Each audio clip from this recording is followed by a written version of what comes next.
Le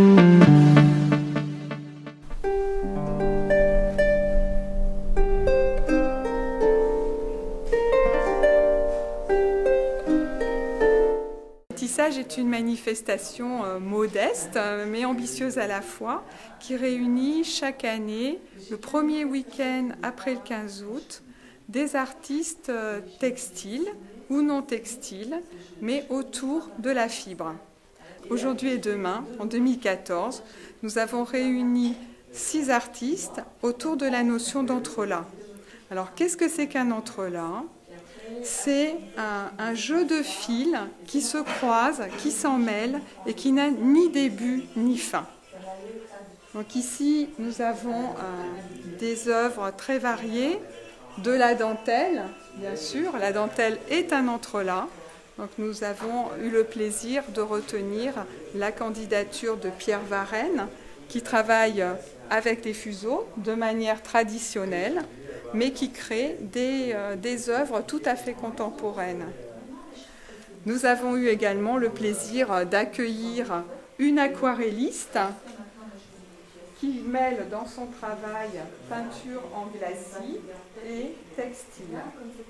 Donc Anne-Marie Laridon, qui est cette aquarelliste, est également calligraphe et art-thérapeute. Elle vient du Finistère.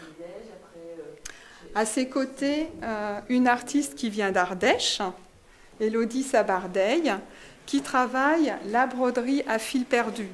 C'est une technique de broderie contemporaine qui consiste à laisser pendre les fils après le point et qui donne un aspect extrêmement fluide à la figure, très vivant, très mouvant. Donc Élodie est ici pour réaliser sur place le portrait d'un habitant de Saint-Éloi qu'elle n'a pas encore rencontré et dont elle va faire demain un portrait sonore par enregistrement et textile en broderie. Tout près d'elle, Marie Mativet, qui vient de Lyon et qui est une artiste qui travaille le pli textile qu'elle force avec des épingles. Donc nous lui avons demandé, comme aux autres artistes, d'imaginer à Saint-Éloi une œuvre originale qui soit vraiment inspirée par les lieux. Donc elle a choisi de s'inspirer d'un motif qui est assez fréquent dans les murs de Saint-Éloi. Ce sont des blocs de quartz qui sont pris dans les façades. Et à partir de ce dessin qu'elle a fait ce matin, elle s'efforce de créer une sculpture textile à partir de ce bloc de quartz.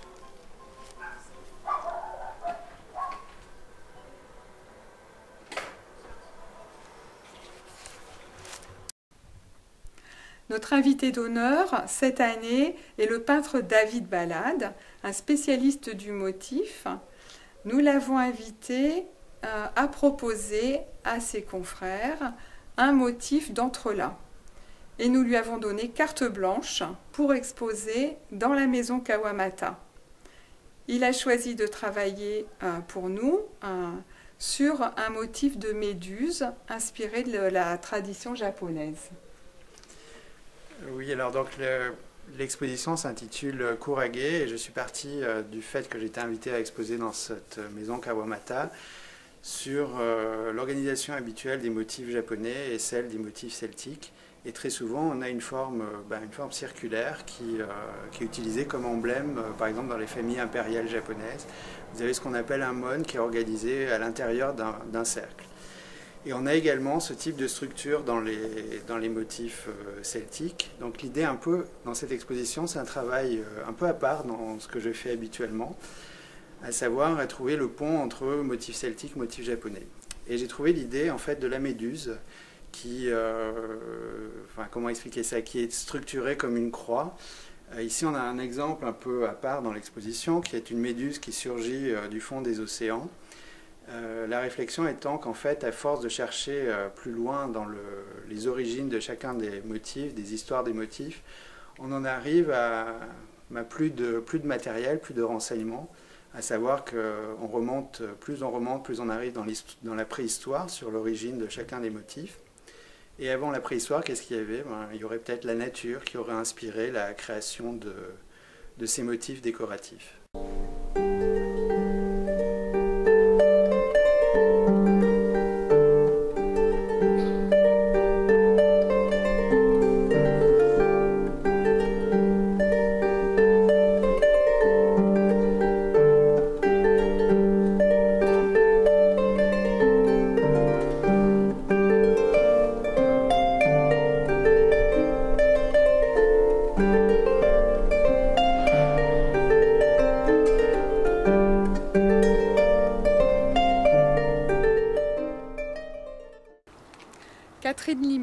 est une artiste qui vient de Dordogne. Elle a un passé, un lourd passé dans la haute lice. Elle a travaillé la haute lice. Elle a également fait de la danse et de la chorégraphie. Et ce passé a inspiré une création tout à fait originale en matière d'intervention sur le milieu naturel. Donc elle tisse, elle danse avec les végétaux et elle nous a proposé d'installer à Saint-Élaud des installations éphémères où elle entrelace des matières végétales. Voilà, donc en fait, je suis arrivée avec des matériaux, mais en arrivant à Saint-Élaud, j'ai aussi eu envie de découvrir l'espace pour pouvoir travailler un peu en résonance avec les lieux. Du coup, je me suis déplacée dans le village et j'ai repéré notamment l'ossuaire contre l'église où j'ai installé une pièce. Mais cette pièce a été composée aussi avec des matériaux que j'ai récupérés sur place, que j'ai glanés. Donc des épilobes, qui sont des plantes sauvages qui poussent au bord des routes. Des écorces, j'ai trouvé des troncs qui étaient coupés, j'ai tiré sur un bout d'écorce, elle est venue toute seule, je crois que c'est de l'écorce de châtaignier. Donc je suis retournée en chercher un petit peu. Et voilà, au fur et à mesure, j'ai mes petits tas de matière. Et selon les lieux où je suis et l'espace que je vais appréhender, je vais essayer de raconter un peu une histoire avec cet ensemble-là. Donc il y a à la fois une idée sur l'architecture, raisonner avec l'architecture, les matériaux. Là, l'église, c'est la pierre, il y a une pierre noire qui est très très belle. Et puis on a ce thème des entrelacs. Donc mêler un petit peu tout ça et se laisser faire par ces matériaux et par l'environnement qu'on choisit. Donc il y a l'église. Ensuite, ce matin, j'ai travaillé au bord de l'étang et sur toujours des entrelacs avec de la paille et des pavots séchés. Et puis des ronces aussi, parce qu'en fait, j'étais en train de nettoyer un petit peu l'espace pour que les gens puissent s'approcher. Puis finalement, au lieu de jeter les ronces dans un coin, j'ai dit je continue avec les ronces. Voilà. Et là, aujourd'hui, c'est une petite recherche destinée à s'installer sur ce petit volet avec les hortensias.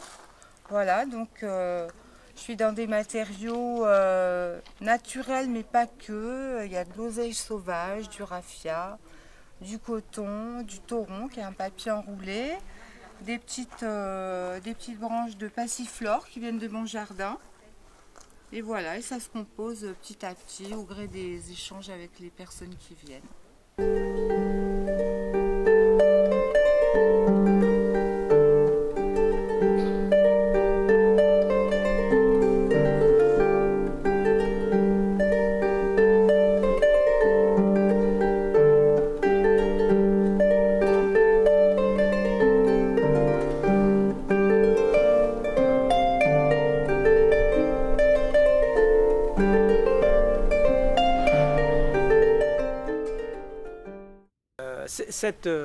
Cette structure, bon, ce belvédère ou cette tour, on l'appelle comme on veut, c'est un empilement de 4 métiers à tisser, ou on va dire de 4 silhouettes de métiers à tisser, et qui surgissent du passé. Elle surgit de cette maison en ruine, et dans l'esprit de Tadashi, et nous sommes tout à fait d'accord avec lui, elle est là pour rappeler la place que les tisserands ont pris dans la constitution de la fortune des marchands. Et ce belvédère a la prétention d'être à peu près aussi haut, aussi en hauteur que les maisons de marchands qui l'entourent, pour rappeler que sans le labeur des tisserands, il n'y aurait pas eu de fortune des marchands. Et la passerelle qui permet d'y accéder ou d'en partir, elle est là pour rappeler que lorsque les tisserands n'ont plus de travail, ils ont dû partir. Ils sont allés creuser la rigole d'Hilverne d'abord, puis ensuite ils ont émigré sur les villes côtières, les villes d'Arsenault. Mais comme on ne veut pas non plus que ce soit seulement tourné vers le passé, c'est en train de devenir le point de départ d'un ensemble de sentiers de randonnée que nous mettons en place progressivement. Donc voilà le sens du travail de Tadashi Kawamata. Ça s'est fait en 4 étés, avec des étudiants venant de tout le globe, puisqu'on avait des Japonais évidemment, un Australien, des Hollandais, des Allemands, des Anglais, que sais-je encore, des Français aussi bien sûr. Et Tadashi nous fait l'honneur de revenir 2 jours en septembre, puisqu'il sera en Bretagne, et donc on va travailler ensemble parce qu'il y a des éléments à reprendre, à refaire, le but du jeu étant que cette structure perdure. Car une partie de la population qui était pas hostile, mais enfin plus que sceptique, Maintenant, si on touche à leurs passerelles et à leur maison, ils vont nous manger tout cru, quoi. Hein. Et les beaux symboles que l'on a, les mariages, hein, les quelques mariages qu'il y a, pas de la commune, mais surtout les qui se tiennent au restaurant, ici, ils viennent faire les photos ici, là-haut.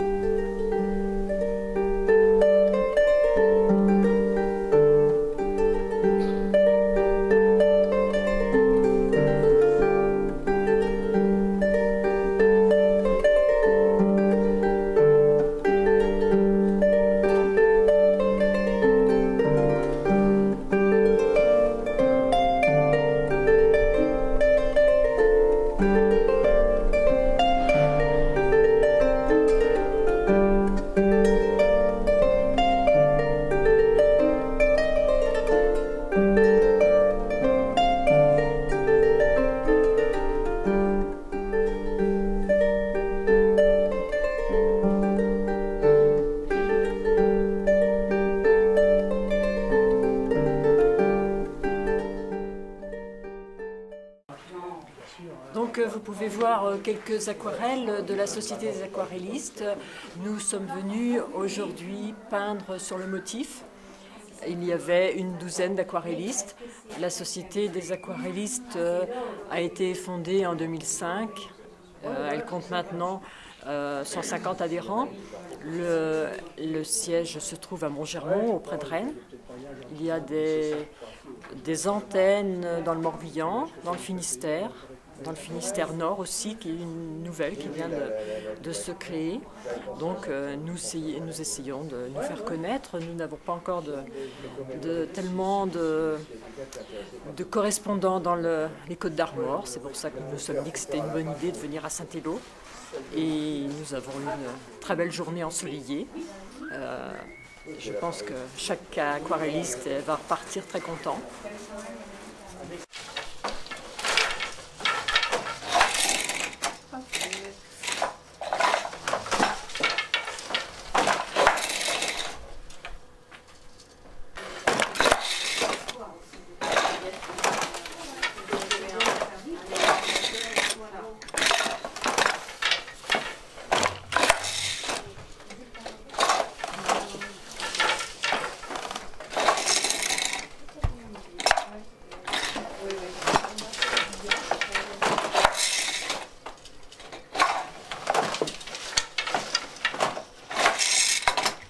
Donc ça c'est un métier qui fait 150 cm de large.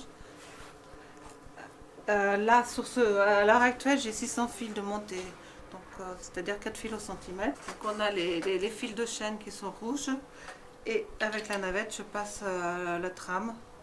Là vous avez vu un mohair. C'est un métier où j'ai la possibilité de travailler avec 10 cadres. À l'heure actuelle, je travaille avec 4 cadres, ce qui permet déjà de créer certains motifs. Alors, les motifs, on les voit plutôt sur les fils contrastés que sur les fils de même couleur. Et dans le mohair, alors là, avec la boucle, on ne les voit plus. Donc ça sera un lainage qui me servira une fois que j'ai terminé le tissage à créer des ponchos, puisque je suis plus spécialiste en poncho qu'en veste. Et s'il reste des chutes, on créera quelques sacs.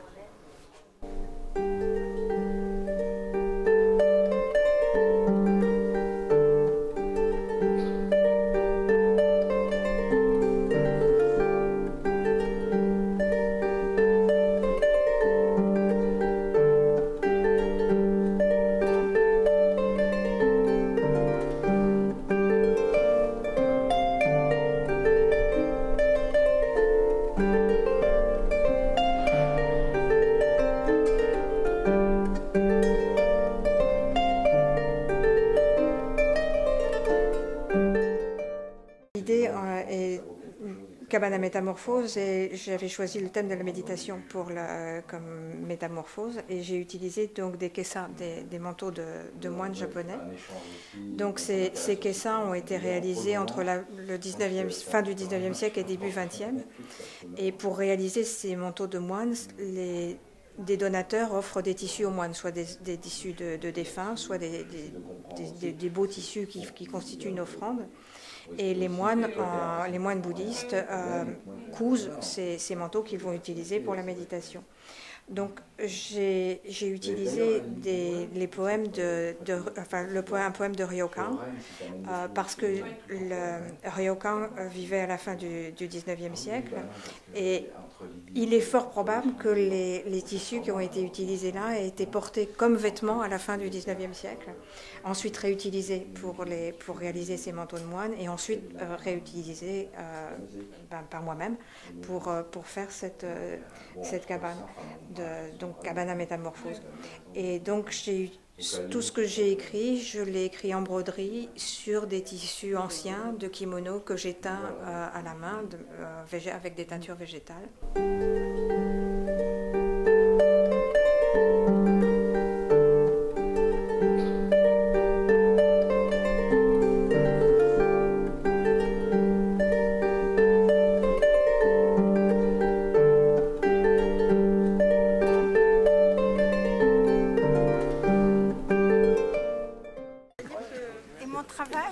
Je veux qu'il soit aussi propre à l'envers qu'à l'endroit. Je mets beaucoup d'heures parce que je ne travaille qu'un seul fil, et je ne travaille qu'avec les cotons DMC. Je ne voudrais pas faire de pub pour DMC, mais c'est les meilleurs cotons. D'accord. Je ne travaille qu'avec ces cotons-là. Bien. Quelles sont vos plus grandes pièces? Celles-ci. Ce sont les draps? Non, c'est une nappe, elle a à peu près dans les 1500 à 2000 heures de travail. D'accord. Celle-là, la plus belle pièce. Après, je trouve que c'est celle-là.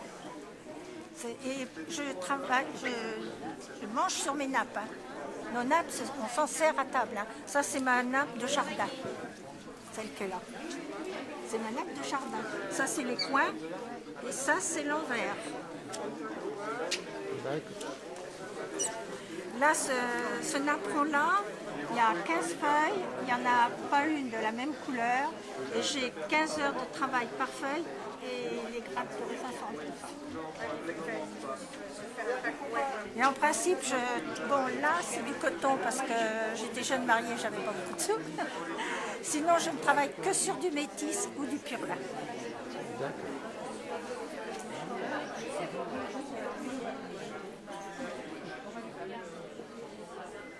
Vous voyez, tout est aussi propre. Tout est aussi propre à l'envers qu'à l'endroit. Et là, il n'y a pas un bouquet qui est pareil.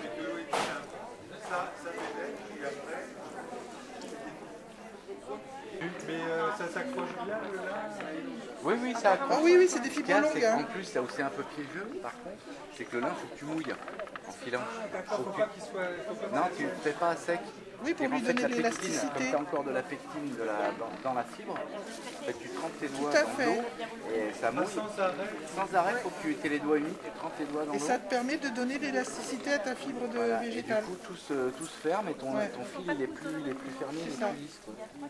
Celle-là, elle est extrêmement réactive. Et ce qui permet aussi, quand tu le mouilles, plus facilement de prendre des fils de laine où tu embarques des... Mais si, c'est vrai ce que tu dis, c'est complètement réactif. Oui. C'est vrai que ça embarque beaucoup moins. Quoi. Donc il faut avoir un réflexe permanent au pied. Parce que tu vois, il faut que mes pieds me soient directement reliés aux mains. Parce que... Tu ne peux pas ralentir. Super vite, Oui, avec ton rouet, oui, mais pas... Ou alors c'était parce que du coup, comme au début j'avais peur qu'il me manque, pas assez, il ne me mangeait pas assez. Il faut faire confiance à sa fibre. Il faut lui faire confiance. Il faut juste... C'est un dialogue, le fil et les mains. Le truc me manque, parce que je ne savais pas bien. Comme j'avais peur entre la fibre et les mains, en fait. Ce qui vient, on dit que les fileuses prennent une décision toutes les fractions de seconde, oui, c'est vrai. Mais sauf qu'elles le font instinctivement. Donc c'est du feutrage à l'aiguille. Ça permet de travailler la laine en volume. À opposer au feutrage mouillé où vous ne pouvez travailler à plat. Le feutrage mouillé, ça donne ça, du feutre. D'accord. Mais on ne peut travailler qu'à plat. Alors qu'avec le feutrage à l'aiguille, bah, vous travaillez en volume et ça me permet de réaliser des figurines donc en laine et de valoriser la laine, le second choix des toisons de nos animaux, puisque nous élevons des alpagas et des chèvres angora et nous transformons la laine de nos animaux, depuis la tonte jusqu'au produit fini. Et donc la seconde qualité, je l'utilise pour recouvrir mes figurines. Donc c'est du feutrage à l'aiguille et c'est recouvert d'alpaga. Ce sont les couleurs naturelles des animaux. Nous ne faisons que de la couleur naturelle. De mohair. Ah d'accord. Et comme ça, elle reste plus ou moins libre. Elle va se rouler dessus, mais elle va être un peu libre. Et ça fait un fil avec des... Donc je disais que c'est un passe-temps qui m'occupe depuis 40 ans. Voilà, je fais quand j'ai du temps libre, quand j'ai tout le temps un ouvrage en cours. Voilà. Je suis mise au fil de lin aussi. Donc différents types d'ouvrages, abat-jour. J'ai aussi fait des gants. Voilà. Et puis des nappes. Un peu, voilà. Des petites corbeilles.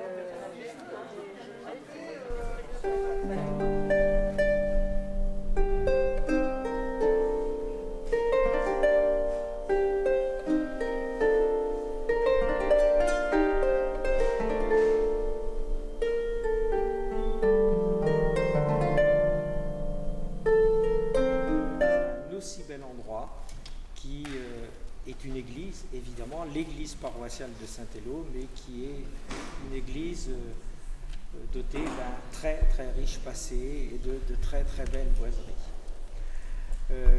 L'honneur qui nous est fait ce soir, c'est la présence de cet immense artiste, de cette petite bonne femme, comme je dis parfois, mais qui est une très très grande artiste, connue bien au-delà des frontières de l'Hexagone, Anne Offret.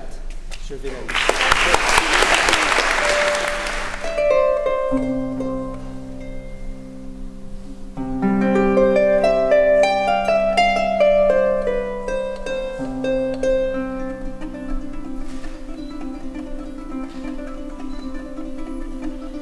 Arrêtez ta chiquillon, arrêtez ton ronce, mes glaives vous appellent